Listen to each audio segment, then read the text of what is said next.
Je suis en compagnie de Julie Desnoyers et de Virginie Rattel. Bonjour, mesdames. Bonjour. Bienvenue de venir à Berthierville. Ça fait du bien de voir du monde en présentiel et pouvoir discuter. On trouve ça bien intéressant. Vous êtes toutes les deux au CAP. C'est quoi le CAP? C'est le Centre d'assistance et d'accompagnement aux plaintes. D'accord. Donc, à l'origine, on pourrait dire que la création, ça date des années 90 qu'on a vérifié tantôt en pré-entrevue. Et c'est vraiment d'aider les citoyens, tous les citoyens à l'origine, d'offrir un service d'accompagnement aux plaintes. Donc, si tu n'es pas satisfait spécifiquement des services en santé, c'est ça qu'on parle de tous les organismes du CI3S, que ce soit CLSC, des choses comme ça, c'est ça que je comprends dans votre mission première.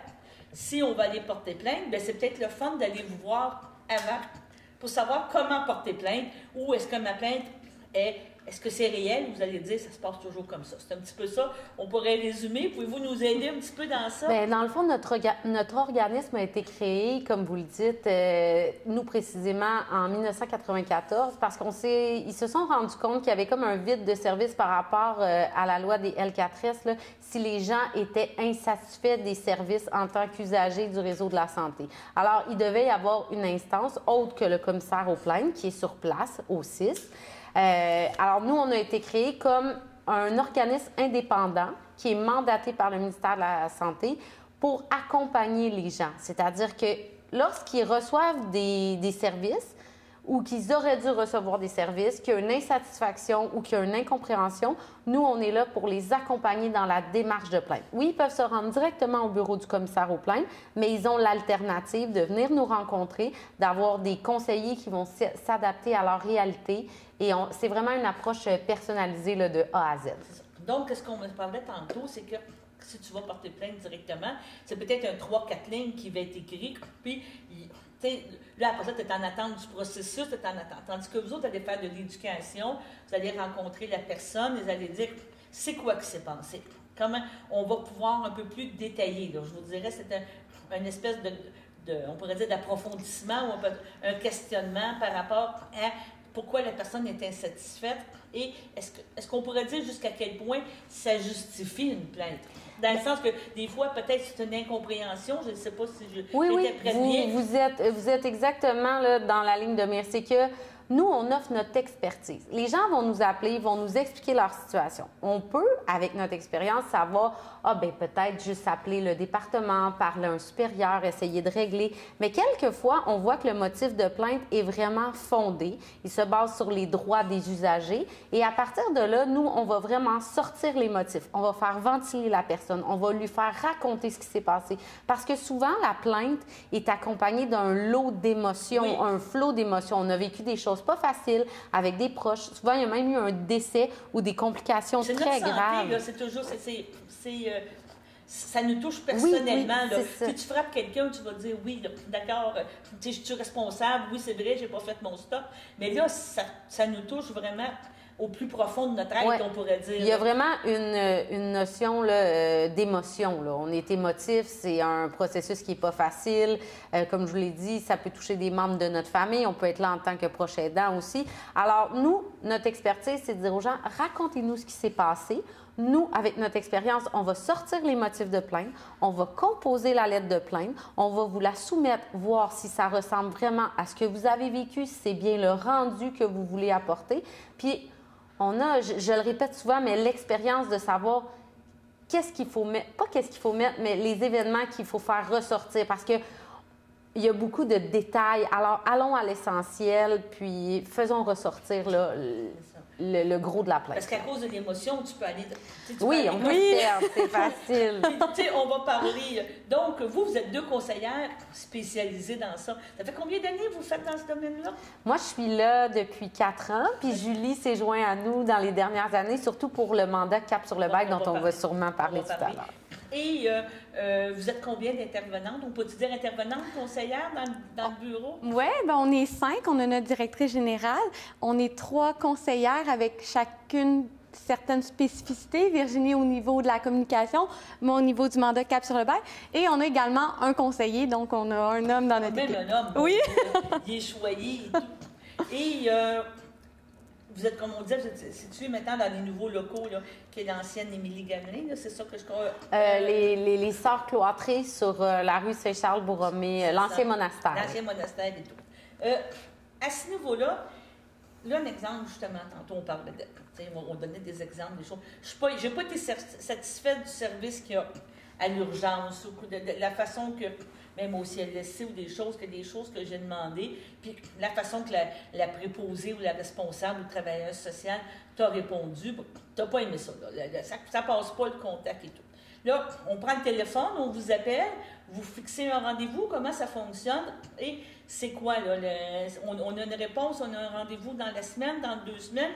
On comprend que la COVID, là, c'est pas ça, je veux dire, mais normalement, c'est à quoi on doit s'attendre? Dans le fond, nous, la COVID, c'est sûr que ça nous a touchés, mais d'une certaine façon, la majorité de nos rencontres se faisaient par téléphone. Alors, la première fois, la personne nous appelle et elle explique en gros c'est quoi l'objet de sa plainte. Alors, déjà là, on va pouvoir savoir si elle est au bon endroit, si on peut l'accompagner. Si c'est le cas, on va prendre les informations de base et il y a un conseiller ou une conseillère qui va la rappeler dans les 24 à 48 heures et par la suite, on va planifier une rencontre.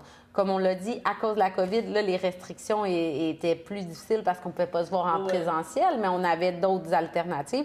Alors, on organise une rencontre et là, c'est ce qu'on appelle dans notre jargon l'ouverture de la plainte. On ouvre les valves, on raconte ce qui s'est passé, on raconte comment on s'est senti, on met les événements par ordre chronologique et surtout une chose qui est très importante puis que les gens ne savent pas, on parle des attentes. Parce que le but du commissaire aux plaintes, de la démarche de plainte, c'est l'amélioration des services. On n'est pas là pour taper sur la tête de personne, on n'est pas là pour faire congédier personne. On est là pour dire, moi, en tant qu'usager, j'ai vécu quelque chose de désagréable et je ne souhaite pas que cela se reproduise. Alors, quelles sont mes attentes? Si on parle de l'attitude, admettons, d'une infirmière, alors on peut demander que cette infirmière-là soit rencontrée et sensibilisée à son attitude pour ne pas que la situation se reproduise. Alors, on est là aussi pour savoir quelles sont vos attentes face à cette démarche-là.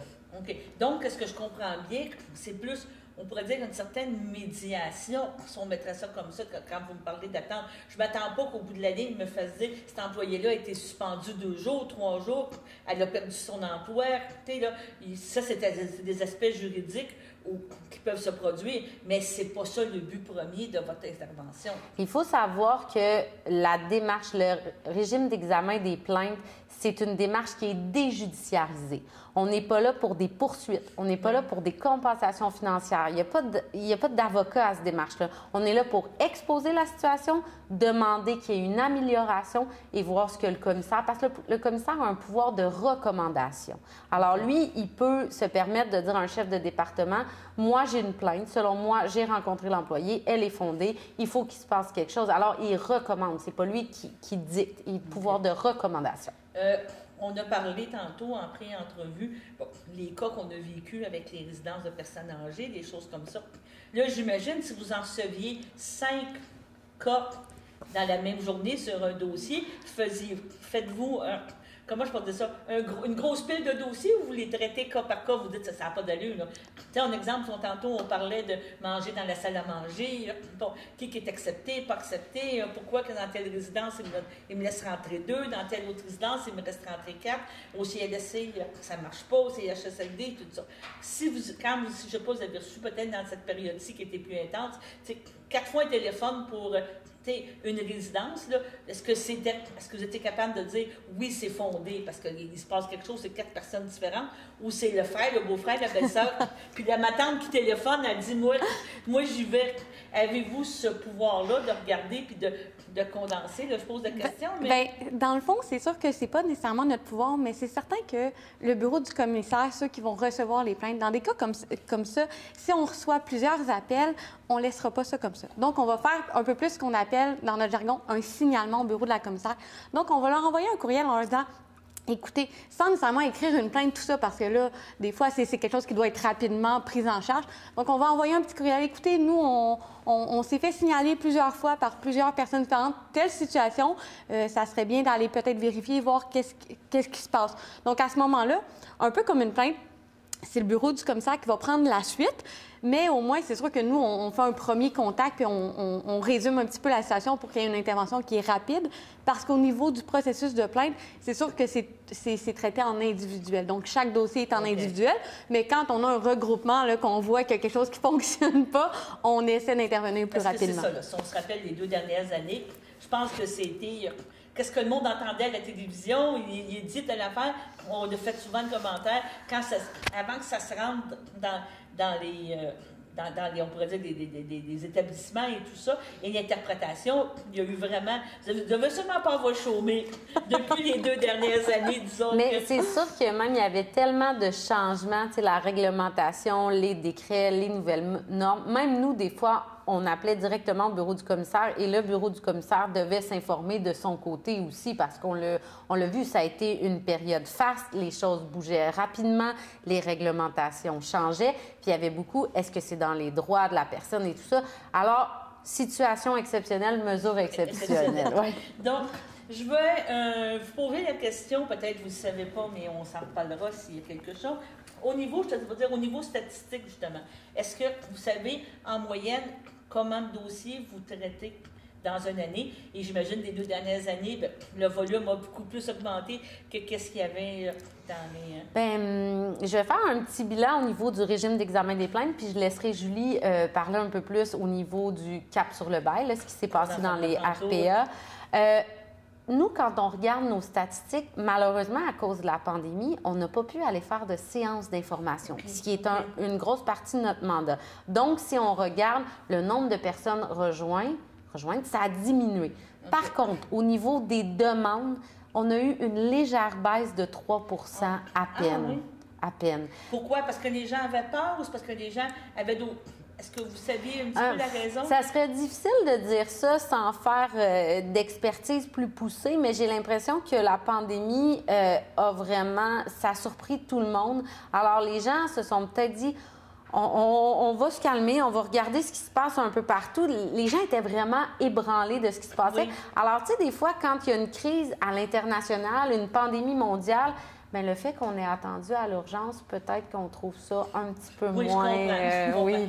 Non, je comprends. Fait qu'il y a eu des périodes où il y a eu quand il y a eu les pics, si je peux me permettre de dire, de la pandémie, là, on recevait moins de téléphones parce que les gens étaient un peu stressés de ce qui se passait, concernés. Ça, oui, mais par la suite, oui. Puis comme vous le dites, ça a donné lieu à des quiproquos de est-ce qu'il est en droit de faire ça? Fait que oui, par la suite, les téléphones on a plus accepté des choses qu'on n'aurait peut-être pas dû accepter dans ce sens. C'est malheureux à dire, là, mais c'est peut-être ça. La pandémie a $. Elle a eu $, plein de choses. Mais Julie, de son côté, mandat RPA, cap sur le bail, ça a vraiment eu une incidence. Oui.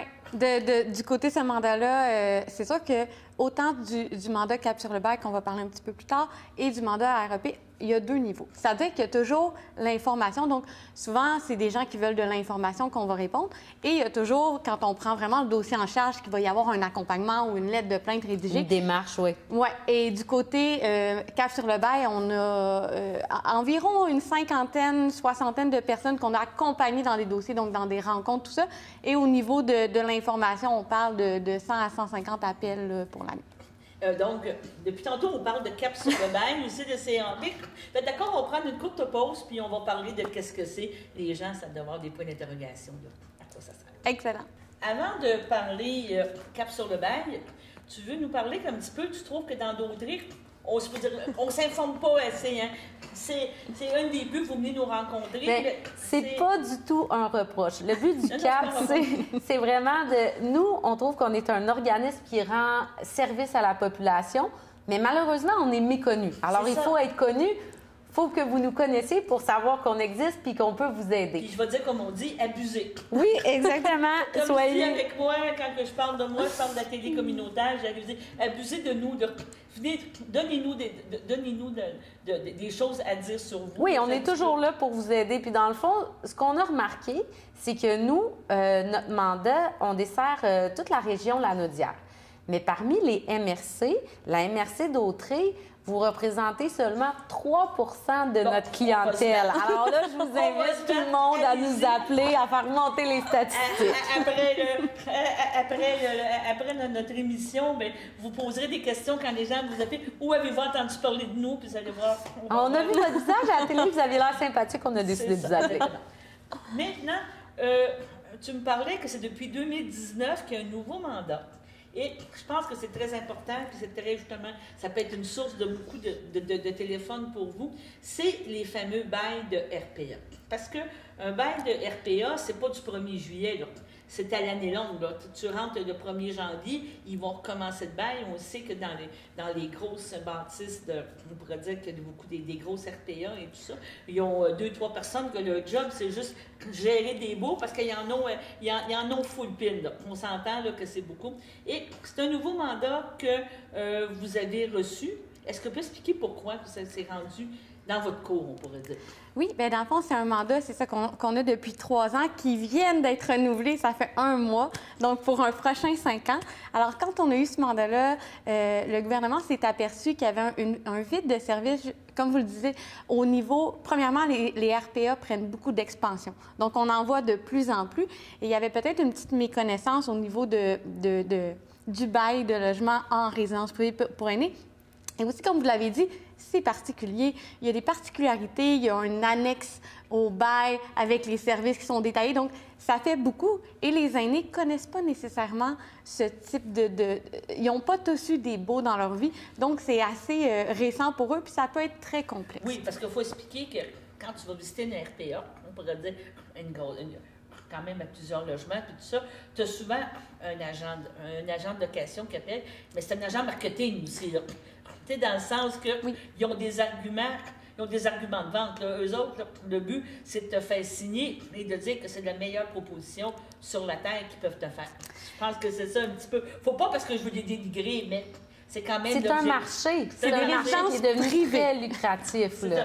Oui, et la raison pourquoi c'est lucratif, il faut quand même se l'avouer, c'est le fameux crédit d'impôt au maintien à domicile qui permet au RPA d'utiliser une partie du bail pour obtenir ce crédit-là. Et souvent, malheureusement ou heureusement, c'est plus avantageux de rester en RPA que de rester chez vous parce que tu peux aller chercher plus d'argent je me permets une petite aparté dans le fond par rapport au maintien à domicile. C'est que toute personne qui a plus de 70 ans et qui paye pour des services pour demeurer à la maison. On parle de sa maison. Si elle est en résidence privée pour aînés, c'est considéré comme sa maison. Si elle est chez elle, c'est sa maison.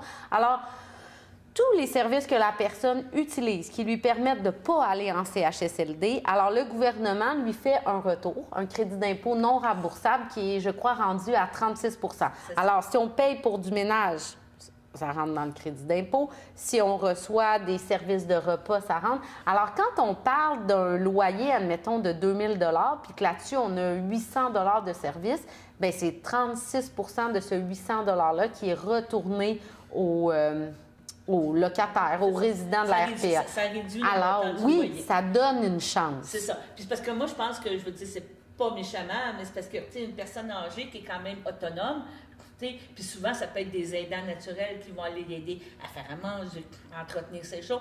Elle n'a pas de reçu, donc elle ne peut pas réclamer. Je pense que c'est un gros argument de vente quand tu es rendu en RPA en disant... C'est pas un cadeau que les résidences font. J'ai déjà entendu des gens dire « mais cette résidence-là m'offre un 35 % de retour ». Non. Ça vient du gouvernement. Ça vient du gouvernement et c'est sûr que c'est des arguments de vente. Donc, on s'entend que demeurer en RPA, ça coûte quelque chose. Oui. Et on paye pour des services, il n'y a rien qui est gratuit. D'accord. Vous intervenez à quel point? T'arrives justement quelqu'un, est-ce qu'on va devoir, avant de louer, déjà en partant, pour se faire expliquer son bail, ou tu es là après, quand on a signé et qu'on se pose des questions? Quand ça va mal, est-ce qu'on appelle Julie? C'est ça. C'est où tu interviens? Évidemment, le mandat a été fait davantage lorsqu'il y a un problème. Par contre, jamais on va refuser d'aider des gens. Le but pour nous, c'est d'aider les aînés à comprendre leur beau et d'intervenir en cas de problème. Je vous explique. Donc, c'est sûr que si quelqu'un m'appelle, il est en voie de signer un bail dans une résidence... Ça fait 4 résidences qu'il fait, puis il est panique. Il magasine. Premièrement, c'est bien de magasiner, mais c'est bien de comprendre le bail. Alors, à ce moment-là, il pourrait venir nous rencontrer. On regarderait ça avec lui. Est-ce que je peux, moi, me rendre en résidence avec lui et négocier? Non. Je comprends. C'est pas mon rôle. Par contre, si le bail est signé en résidence, et là, il arrive une problématique de n'importe quel type. On parle d'une augmentation de loyer que la personne voudrait négocier. On parle qu'un dégât d'eau dans le logement, on s'entend pas trop, le propriétaire, locataire. Peu importe la problématique. Ça peut être tout simplement, des fois, là, une mésentente entre le propriétaire et le locataire, et le locataire est mal à l'aise d'aller rencontrer le propriétaire. Ils peuvent nous téléphoner. Parce que là, tu me parles de RPA, mais ça peut être 10 chambres, ça peut être 500 chambres. Oui. Il faut s'entendre aussi, là, parce qu'il y a différentes RPA, là, il y a différentes offres de services. Différents modèles, oui. oui. Différents modèles. Il y a des endroits, c'est plus familiaux, Oui. comme tu viens de dire, et tout ça. Bon. Il y a les résidences autonomes, semi-autonomes, il y a des places qui ont des unités prothétiques à l'intérieur des résidences, et il y a des résidences qui ont un petit peu tout ça à l'intérieur. Ils ont des unités qui vont être autonomes, des unités semi-autonomes, donc tout ça. Peu importe le type de résidence, du moment que c'est une résidence qui est certifiée. Et pour exercer au Québec, si les résidences doivent être certifiées, donc à moins que ça soit une résidence illégale, mais du moment que c'est mieux ça, de le savoir. Oui. Ouais, ouais. Mais moi, ça aussi, c'est quelque chose qu'on peut aller vérifier. Donc, on va aller vérifier si la résidence est certifiée. Et à ce moment-là, on peut intervenir. Donc, c'est sûr que la première étape, c'est d'informer, de bien comprendre, de décortiquer la situation, de comprendre qu'est-ce que la personne veut, parce que c'est aussi, des fois, les gens vont, un petit peu comme la plainte, des fois, les gens vont nous mentionner des choses, mais en réalité, ce qu'ils veulent en arrière, bien, c'est obtenir la résiliation du bail. Fait qu'ils vont, des fois, passer par divers chemins. Fait qu'on s'assure que c'est la bonne chose qu'on va négocier. Et à ce moment-là, on peut accompagner dans la négociation. Donc, on se rend avec le locataire ou avec les membres de la famille, parce que parfois, le locataire n'est pas assez autonome, donc ils ont des mandats ou quoi que ce soit. Surtout, Le stress, c'est beaucoup. Ce qu'il faut comprendre, c'est qu'on ne fait pas de défense de droit. Je ne peux pas aller représenter la personne, donc la personne doit être là avec moi. Mais c'est sûr que mon rôle, c'est de la préparer, de la soutenir pendant la rencontre. Je comprends. Si jamais, suite à cette rencontre-là, ça se passe pas très bien, on n'a pas d'entente, ça doit se régler au tribunal du logement. Comme tu le transfères carrément au tribunal Oui, du bien, logement. dans le fond, à ce moment-là, nous, on peut aider la personne, encore une fois, à remplir des formulaires, à bien comprendre ses options et à se rendre au tribunal. Si jamais on se rend jusque-là, on peut l'accompagner jusque dans la salle d'audience. Encore une fois, on n'est pas des avocats. Je suis pas là Mais pour aller le non, défendre. mais là. c'est quand même, je trouve que vous allez loin. Vous allez loin. C'est une certaine façon de parler. Là, tantôt, tu me parlais de résilier le bail. Vu que c'est pas un bail, tu sais, ce genre de beau-là est très différent, puis pas différent d'un bail, d'un appartement. C'est ça, Oui. là, c'est ça qui est difficile toujours à comprendre. Parce que c'est sûr, comme tu viens de dire, la famille et tout vont dire « Ah, c'est facile, là, donne 3 mois de vie, puis tu sais, paye ton 3 mois, puis va-t'en. » Mais ça, on parle d'un bail dans un appartement. Mais il y a des légendes urbaines. Oui. C'est ça qu'on s'est rendu compte. Oui, oui. Il y a vraiment, quand je dis qu'on a une mission aussi d'éduquer, j'allais dire de former. On ne veut pas faire de vous des conseillers. L'éducation. Mais oui, c'est ça, d'informer la population. Il y a tellement de fausses croyances qui circulent, nous autres aussi. Quand les gens nous appellent, on est comme, mais vous avez pris où cette information-là? Ah, ben un tel m'a dit Mon ça. beau-frère m'a dit Oui, ça. Oui. c'est ça. Alors, appelez-nous, vérifiez comme... Écoutez, bon, on fait des faces tantôt avec la fameuse annonce qu'on entend, les résidences soleil, M. Savoie, qui dit qu'on s'engage à ne pas augmenter votre loyer de base pendant 5 ans. Tu sais, c'est qu'est-ce qu'on vient de dire? Oui, je n'augmenterai pas plus que 1 ton 1000 $ que tu payes. Mais tes services, tu risques qu'ils soient augmentés. Oui. Puis c'est là qu'est malheureusement, heureusement, le profit du RPA aussi. Là. C'est là aussi qu'il y a une complexité puis qu'il y a une différence entre un bail dans un bloc appartement puis un bail dans une résidence privée pour aînés. C'est que la portion service. Puis ça aussi, c'est une autre chose à laquelle Julie, elle est confrontée, les services. Est-ce qu'on prend des services à la carte? Est-ce qu'on les met annexés En au forfait, bail? oui. Oui, exactement. Et est-ce que, je vais poser la question, est-ce que ça implique, ça inclut aussi, on allait dire les CHSLD, les endroits, parce que eux autres aussi, ils ont un bail. Là. Quand tu arrives, un exemple, tu veux venir rester ici au château, là. Mettons que je prends... Il y a une partie bail. Là. Il y a un gouvernement qui dit tu vas payer tant selon ton revenu, mais il y a une partie service. Il y a tout ça aussi qui est inclus dans ces choses-là. C'est pas nécessairement un bail en CHSLD, mais oui, il y a comme un contrat de location. À ce moment-là, c'est vraiment différent parce que même le tribunal administratif du logement ne peut pas intervenir. Okay. Donc, c'est vraiment autre, c'est avec le gouvernement, effectivement. Donc, où on peut intervenir, par exemple, c'est si la personne est en résidence privée pour aînés et doit se diriger vers un CHSLD. Et là, il faut qu'elle résilie son bail, donc qu'elle lui mette fin. Là, il y a des normes à respecter.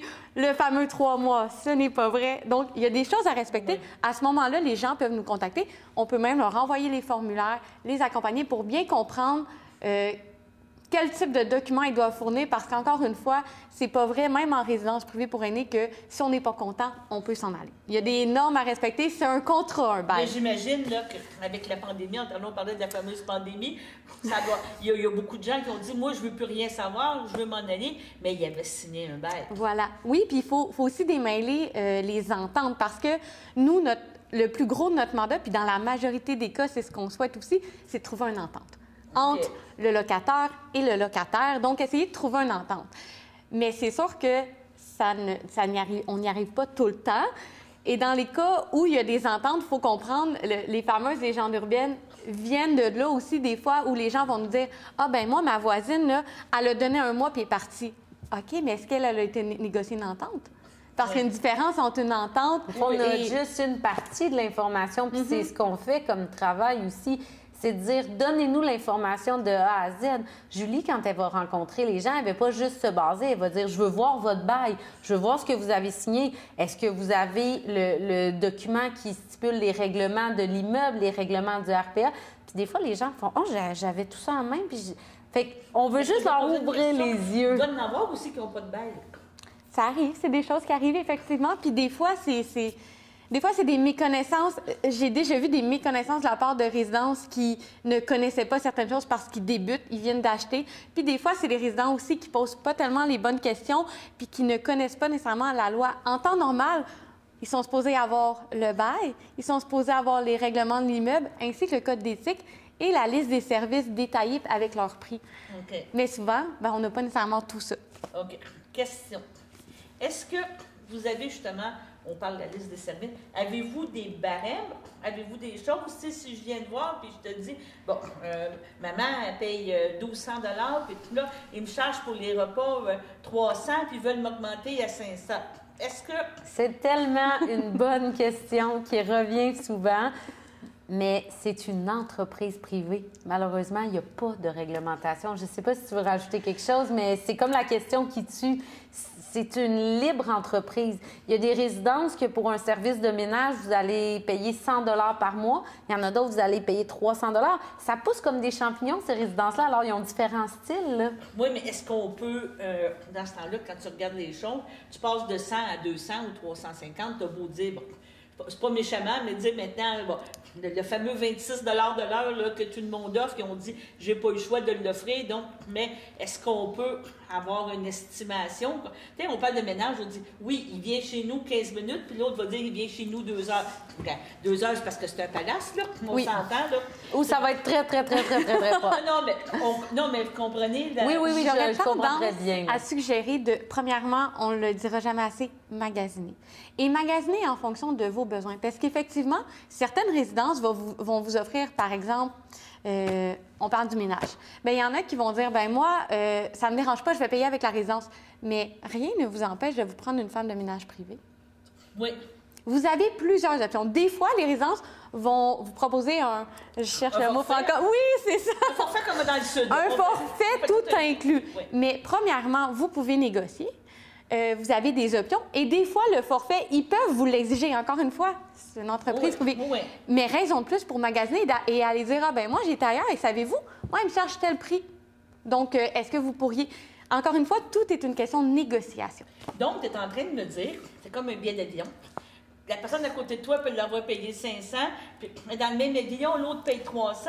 Tu dis aux gens, négocier, utilisez votre pouvoir d'achat. Donc, autrement dit, pour le même appartement, c'est pas vrai que... Même pour le même appartement, même pour les mêmes services, ça ne veut pas dire que tu vas payer le même loyer. On a vu des beaux voisins, voisines, même service, qui sont juste pas arrivés au même moment, qui n'avaient pas la même information en main. Si moi, j'arrive puis que je suis bien préparée puis que je sais que je peux demander telle chose, le propriétaire va voir qu'il y a quelqu'un de ferré. C'est vraiment une question de négociation. Et dans ce temps-là, qu'est-ce que tu dis à la personne quand elle regarde, elle dit « Hey, ma chum à côté est venue, là, puis là, on est rendu bien chum, puis elle m'a montré son bail, comme on voit justement dans le sud. Moi, j'ai payé 900, puis là, j'ai payé 1200, puis tu regardes, puis tu appelles ton agence de voyage, puis tu dis « Hey, tu m'as fourré, la celle à côté de moi, elle me payait 900. » Ça fait quoi? Non, mais je veux dire, c'est que la personne, après ça, quand elle va aller négocier, c'est d'une entente de gré à gré. Oui, il faut comprendre aussi que il y a un pouvoir à la négociation, il y a des moments. Tout est question du bon moment, dans le sens où quand vous recevez votre augmentation de loyer, ça, c'est un bon moment. En plein milieu de votre bail, bien, il y a de fortes chances que votre propriétaire, il n'est pas tenu de négocier. Tandis que quand vous recevez une augmentation, ça peut être une bonne période. Quand vous allez dans une nouvelle résidence, vous arrivez pour signer votre bail, habituellement, ils vont vouloir que vous le signiez. Donc, peut-être justement, si vous connaissez le bail, vous le comprenez bien, vous savez sur quel service vous voulez pas, bien, des fois, ça permet, comme je vous dis, de... Tu sais, moi, j'ai des résidences où on m'a dit, « Ah, d'emblée, vous êtes tenu de prendre les 3 repas. » Bien, dans cette résidence-là, moi, j'ai des gens qui n'ont pas les 3 repas. Ils ont négocié. Ils ont dit, non, moi, par exemple, le déjeuner, je ne veux pas payer pour ça, je ne l'utiliserai pas. Et ils ont négocié et ils n'ont pas ça à leur beau. Donc, oui, il faut vraiment se... Magasiner, c'est bizarre, là, mais c'est au même Mais donc, c'est le titre mesure de job que t'as dans le Elle l'a fait avec le sourire, hein? Ça a pas l'air trop difficile. Mais non, c'est pas trop difficile. Mais c'est parce que, je veux dire, utilisez vos services, allez vous voir. Tu sais, là, je veux dire, je pense que c'est important, là, je veux dire, tu sais, tu peux être très satisfait, c'est pas parce que tu dis pas je suis correct ou je suis pas correct. Mais on a de la belle documentation. Oui, ça oui, entre mais c'est les ça. mains, là, des fascicules qui ont été créés exprès, justement, pour les situations, pour répondre. C'est un peu des petites bibles. Gardez ça sur la porte du frigo ou sur votre table de chevet. Le gestionnaire de la résidence. Oui, mettez-le, c'est là sur le coin de la table. Tu le mets sur le coin de la table. Certainement. Parce que, comme tu dis, c'est une business. Chacun, il faut qu'il soit gagnant. Oui. On ne veut pas qu'il fasse faillite parce qu'on comprend. Mais on comprend aussi qu'ils ont des techniques marketing, qu'ils ont des façons d'arriver, puis qu'il y a, tu sais, là, le premier mois gratuit, puis à la fin, tout ça. Là. Puis la vie coûte cher. Les aînés ont des pensions, mais on va se le dire, l'inflation, le coût de la vie, les pensions ne suivent pas toujours. Alors, quand on parle d'un loyer là, de 2 000, 2 500 $ par mois, ça mange un chèque de pension. Excusez-moi l'expression, Non, là, mais c'est le cas de le dire. Alors, il faut être informé. Puis des fois, en vieillissant, puis je fais pas d'âgisme, c'est juste qu'on devient souvent plus nerveux, plus anxieux. On entend moins. Oui.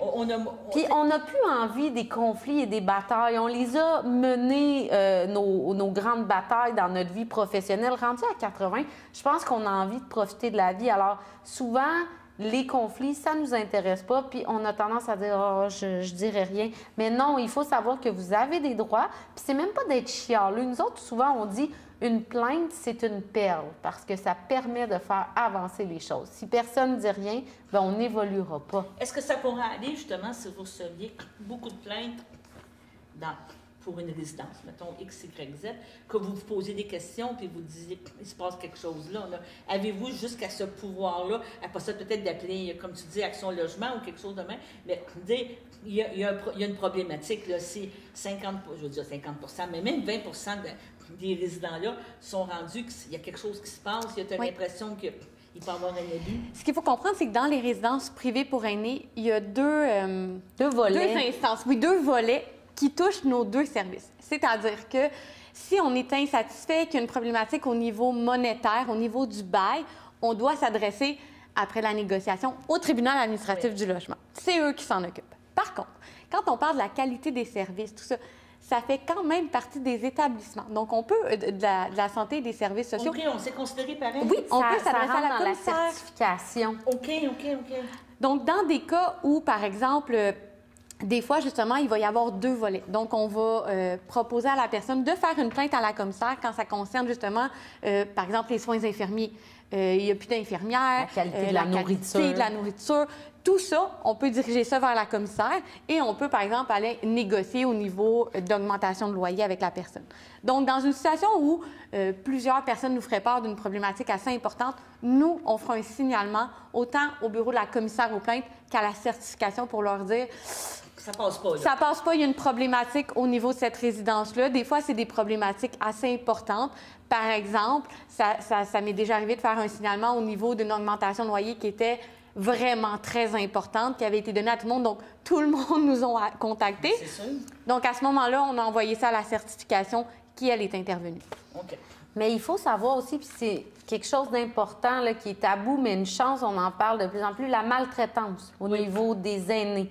il faut avoir les yeux grands ouverts et nous, en tant qu'intervenants, puis le commissaire aussi a ce devoir-là. Si quelqu'un nous appelle pour porter à notre attention une situation de maltraitance, on fait une demande d'intercession directe au niveau du bureau du commissaire. Moi, si quelqu'un m'appelle et on me dit « telle personne habite dans telle résidence, il semble qu'elle soit négligée ou il se passe quelque chose, des choses pas correctes », moi, mon devoir, c'est d'appeler tout de suite au bureau du commissaire, d'en parler et le commissaire va avoir un pouvoir d'intervention. Puis il y a une certaine concertation avec tous les acteurs du milieu.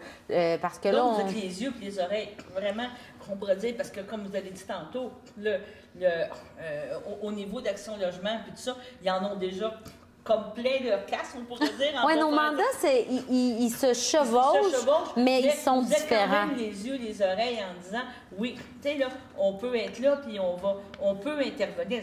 Moi, je trouve ça très important de dire ça. Donc, allez voir, allez vous rencontrer, posez des questions sur votre bail, posez-vous. Attendez pas d'avoir signé le bail. Ou de signer le renouvellement.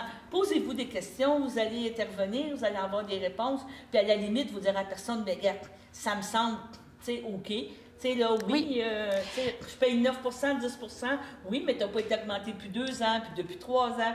Les coûts ont augmenté parce que j'imagine au niveau du pourcentage qu'a gagné justement le gouvernement, là, on parle de 2-3 pour cette année. Ça s'applique aussi pour les RPA là, en termes de loyer. Oui, mais aller rencontrer, excuse-moi, c'est ça que tu allais dire. Allons rencontrer les propriétaires, aller jaser, aller discuter avant de dire que ça ne fonctionne pas. Puis, on ne l'a pas dit, mais c'est important aussi de savoir que nos services sont gratuits. Oui. On en parle depuis tantôt, mais nos services sont gratuits. Donc, n'hésitez pas, que ça soit une brève question ou bien que ça nous est arrivé de démêler des factures dans des résidences parce que les gens ne comprenaient pas, parce qu'on va prendre le temps de le faire si c'est ça le besoin de la personne. Mais appelez-nous. Mais même du propriétaire, c'est ce que je comprends? Non, vraiment, c'est la locataire qui ne comprenait pas. Et en cas de doute, si par exemple, ça ne fait pas partie de notre mandat, on va vous référer à la bonne personne. On est partenaire avec plein d'autres organismes. Vous parlez d'Action Logement. Quand ça ne fait pas partie de notre mandat, si on vérifie, puis c'est plus des logements pour aînés, mais ce n'est pas des résidences, on va référer à un autre organisme qui peut les accompagner. C'est très, très bien. Donc, si on résume, votre numéro de téléphone, premièrement, c'est ça qui est le plus important. On va le répéter, mais on va le mettre aussi en bas d'image. Dans le 450-759-7700. Et vous êtes ouvert du lundi au vendredi, de 8h30 à 4h30. OK. Donc, je pense qu'on peut dire abusez de vous. Une dernière chose, si je peux me permettre. Vas-y. On offre des séances d'information. Oui. Alors, tous les organismes ou les groupes qui aimeraient avoir une séance d'information, vous communiquez avec nous. On a d'excellents conseillers et conseillères qui vont aller vous faire une séance. J'imagine que tu appelles. Il n'y a pas une RPA qui va t'appeler. Oui, on va faire une conférence, mais ça pourrait être une. On est ouvert. Si jamais il y en a qui sont à l'écoute, ça nous fera plaisir et c'est toujours fait dans le respect.